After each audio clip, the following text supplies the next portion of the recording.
Muy buenos días. El día de hoy hablaremos de la importancia de las emociones en el aprendizaje. Para ello puntualizaremos en algunos conceptos básicos, tales como ¿qué entendemos por neuroeducación? La neuroeducación es la encargada de indagar y difundir las formas de optimizar el proceso de enseñanza y aprendizaje en el aula, con base a las investigaciones científicas sobre el cerebro. Asimismo, hablaremos de lo que es la neurociencia cognitiva, la que se encarga de investigar el cómo funciona el cerebro bajo diferentes circunstancias con bases neurobiológicas y científicas. Una de las cualidades que tiene el cerebro es la plasticidad neuronal. La plasticidad neuronal es la capacidad que tiene el cerebro de adaptarse a las circunstancias y de responder de una forma u otra a las diferentes experiencias que vive en el cotidiano. Para poder puntualizar también sobre esta base el cómo funciona el cerebro, entendiendo que el cerebro no es una máquina de razonamiento lógico objetivo, sino es una conjunción de formas de percibir, formas de aprender. Para ello, el cerebro está condicionado bajo dos factores importantes. El primero, el factor genético y el factor ambiental. El factor genético es la herencia que recibe de la propia familia, así como también la alimentación, el proceso de sueños, ya que entendemos que para un buen funcionamiento del cerebro, el cerebro tiene su tiempo de descanso. Sabemos que cuando son niños tienen más horas de sueño para poder recuperarse, para poder reorganizar las estructuras neuronales en su interior. Asimismo, en los factores ambientales debemos tomar en cuenta la interrelación personal. Bien dice la frase, dime con quién andas y te diré quién eres. En ello tiene su incidencia las personas con las que uno se rodea, pues gracias a las neuronas espejo también vemos que podemos aprender de la cultura, podemos asimilar formas de comportamiento y también formas de razonamiento.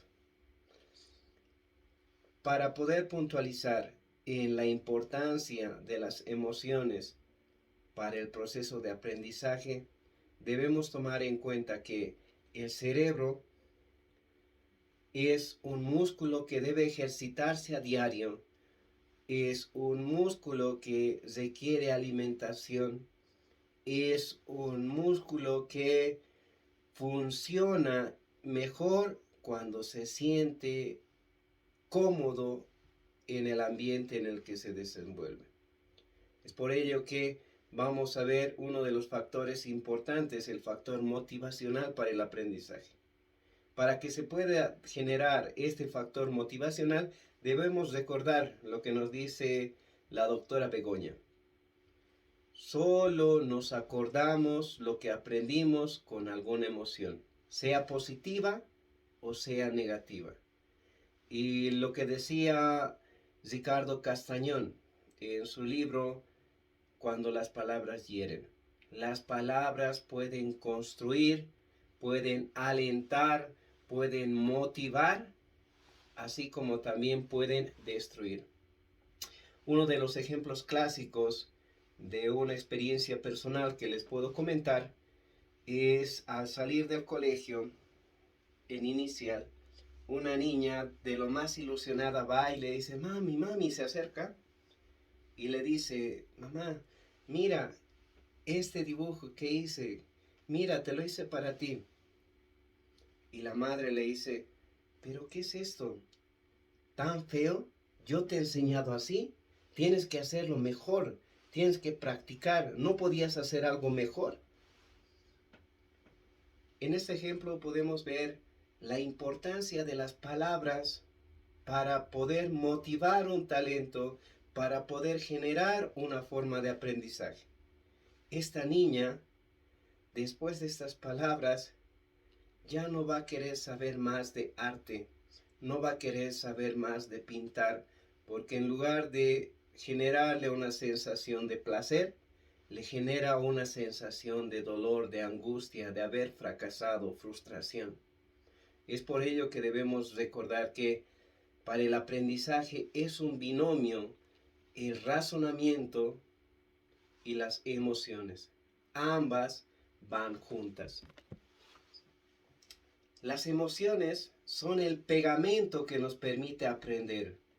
Las emociones nos permiten evocar recuerdos, fortificar la memoria.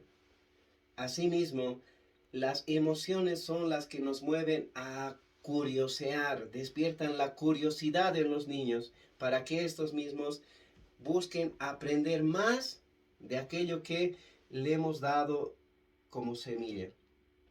Asimismo, una responsabilidad del docente debe ser el generar un clima de confianza en el aula. Para poder generar un aprendizaje significativo, el niño, el adolescente en el aula se debe sentir cómodo, en confianza de poder decir y expresar lo que siente, lo que piensa y así poder compartir, entendiendo que este proceso de enseñanza-aprendizaje es horizontal. Todos aprendemos de todos. Cuando algo nos gusta, lo aprendemos mejor. El otro punto importante es la importancia de las neuronas espejo. Son las que nos ayudan a poder empatizar, conectar en el aula. Es por eso que un factor importante para el docente es tener la predisposición a hacer bien las cosas en el aula. ¿Por qué? Porque el niño, el adolescente, percibe el estado de ánimo en el que nos encontramos. Asimismo, aquello que nosotros sentimos, tenemos y estamos viviendo en ese momento, lo transmitimos. Queremos que aprenda, gustemos del aprendizaje. Queremos que nos respondan, pues promovamos esa respuesta positiva. Si hay problemas en casa, se quedan en casa. Si hay problemas en el trabajo, en el trabajo. El aula debe ser un ambiente donde todos puedan expresarse de forma libre y abierta. Muchas gracias.